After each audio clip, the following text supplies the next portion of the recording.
Hey guys, and welcome to TG10, Top 10 Free-to-Play Games for 2013.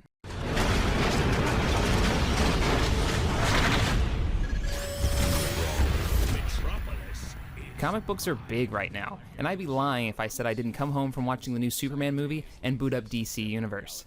Probably the best Superman game we've had yet. DCU is an MMORPG where players create a custom hero and fight alongside icons like Batman, The Flash, Wonder Woman, and the evil guys like Lex Luthor and the Joker. With fairly consistent updates and content packs, this free-to-play title has hours of content, and you guys should really check it out. So, you brought an army. Well, so did I.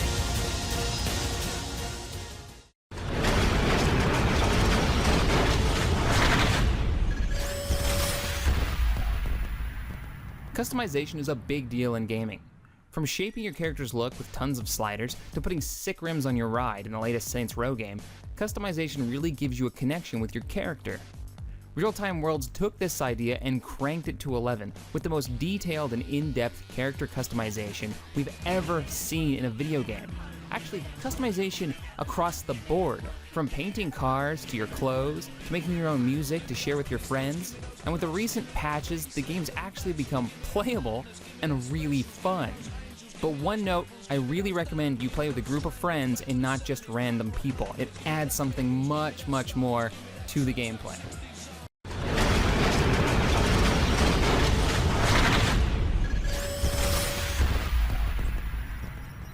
Ghost Recon Online was one of those games that came out under the radar. I didn't even know it was a game till someone mentioned the recent one-year anniversary, and that's a shame, because if you're looking for a fun team-versus-team tactical shooter, this one is it. Having everything from unlocks to a well-balanced class system, with each class getting special abilities, Ghost Recon Online is a blast. The tactical cover-based shooter really just works within the class system, from having cloaking snipers, Recon class, to having these engineers with a bubble shield that'll help you make that push through the enemy squad's lines. It's just fun. Everything just works so well. Move out. Let's go. Detecting enemy target. Take him out.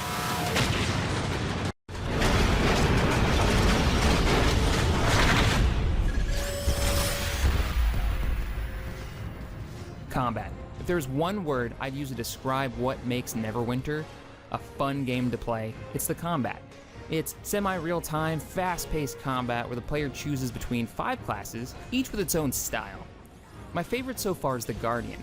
With his big shield, he can block most damage, while my mage backup drops the targets with DPS. And when I say blocks, I mean I hit a button, the shield raises, and I actually block in real time. With the Foundry release, players will be able to make their own stories and share them with their friends, meaning the game's community is going to add endless amounts of new content for the game. D&D game yet, by bringing the world of the Forgotten Realms to life as never seen before.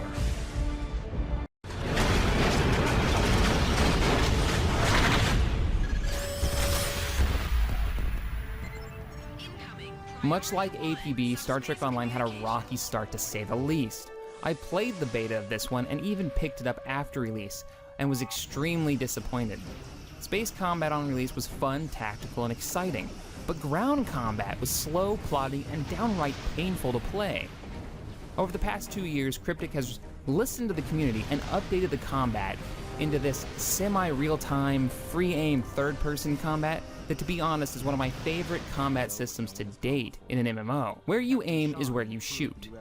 Now the ground combat is just as good as the space, and with the seasonal patches, kind of like a TV show pumping out better and more interesting stories with each season, if you haven't played Star Trek Online, I highly recommend you give it a try. There's so much depth, content, and storyline stuff that you'll be playing this for hours. It's going to be epic. We hope you join us to celebrate 3 years of Star Trek Online, and again, thank you for making STO the best free-to-play MMO of 2012. We'll see you in-game.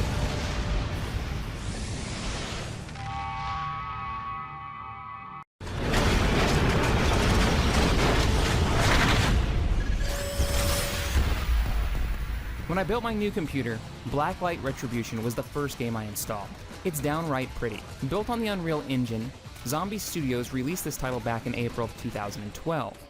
This game fills my Counter-Strike-like spot for gaming right now, with its team-based, fast-paced gunplay and competitive multiplayer gameplay.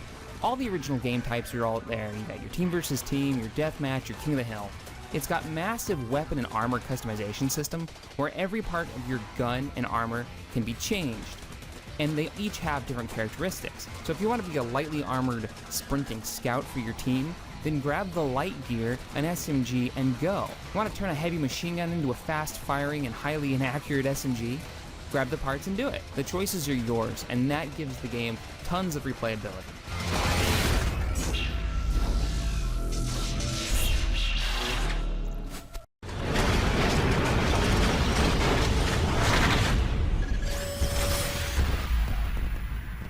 War Thunder holds a special place in my heart. This game was released while I was working on my own private pilot license, and I just couldn't get enough of it. Its flight models are solid, its aircraft list is impressive, and graphically, it's amazing. Gaijin Entertainment really have shown an attention to detail with every aircraft. TG10 has one of the most, in my opinion, entertaining commentators that plays War Thunder, the Mighty Jingles. I probably watched more of his videos talking about War Thunder than hours I have in the actual game, which is no small amount. I highly recommend you guys check out his channel. He has a love for the history, and being a retired veteran, always has some interesting point of view or a story to go along with the rants about the aircraft in the game. War Thunder was almost my top pick.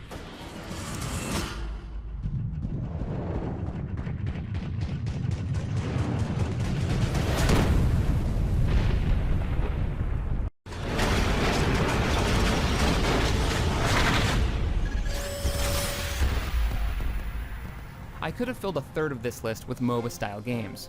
From League of Legends to Dota 2, they're all good games, I'm sure, but I had to add Smite. First off, Smite is my very first MOBA I have ever played at the recommendation of some of the other directors here on TGN. On my first game, I instantly got what makes this style of gameplay fun and addictive. Smite has you playing as one of a massive list of different gods from different cultures around the world. From Ra to Zeus and even Thor, each having special fun abilities that you can use. Unlike other MOBA games though, you play Smite from a third-person perspective, which I found really enjoyable. Smite's considered still in beta, but they're always adding new gods, new mechanics, and still balancing everything, but it is a ton of fun to play.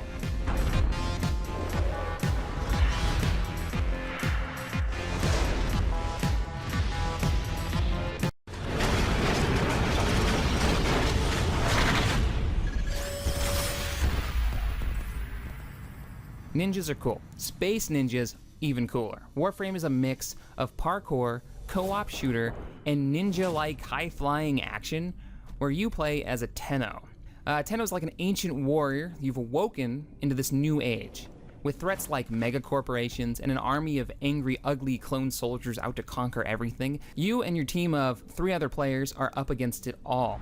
Now these Tenno suits can be swapped out and upgraded, and each has its own set of unique abilities, making for some very different playstyles. As an example, I personally enjoy a high caliber pistol as my primary weapon and an SMG as my second when people get too close, using my suit's traps and mobility to get the job done, whereas Tabby uses her long-range bow and arrows to kill targets at range. And then when they get close, busts out a super hammer and whacks the crap out of them. You can do all kinds of stuff in this game, and there's all kinds of weapons that you can make and build by gaining the resources from the different levels. And every couple of months, they release new maps, new content, and the game is coming along great.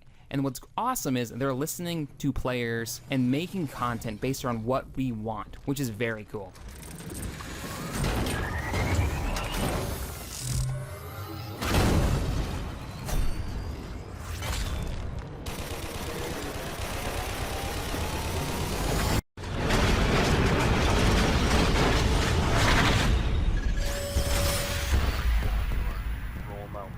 SOE nailed it for me with Planetside 2. Massive continents, interesting weapons, lots of vehicles. If I had to explain it to a friend, it'd be like saying it's a future Battlefield-like game if Battlefield had big old exoskeleton mech suits, bombers, and a player base of thousands on one server. My fondest memories of Planetside 2 are flying with the 666 Devil Dogs in a massive air wing, or calling in an airstrike for my teammates, or harassing an enemy position with my TV-guided rockets while riding on the back of an ATV, while my buddy drives the thing, taking out tanks and running over infantry. Planetside takes my #1 spot for best free-to-play game, mostly because of the just awesome gameplay, the memories that have come out of that game, and the scale of it is just so much fun. Airstrike now, go, go, go. Command, this is Shadow 3. We've taken Iraq's comms. Airwing, this is Command. I need you to clear spawns and Bastion. Request airstrike at 7-3. Platoon 2, I need you guys there now. Copy that. Be advised, Command, your wife is a terrible driver, so we're kind of slow. So this has been my, Captain Shack's, favorite free-to-play games, but there's a ton out there. And I'd like to hear from you guys. What is your best free-to-play game? What's your favorite all time? Did I miss one? I'd love to know so I can try it out. Let me know in the comments below. Well, hit that like button if you enjoyed the video, subscribe to TGN for more gaming goodness, or head on over to my channel, TheXPGamers, where we support the modding community. Check us out. Thanks for watching, and I will see you guys next time.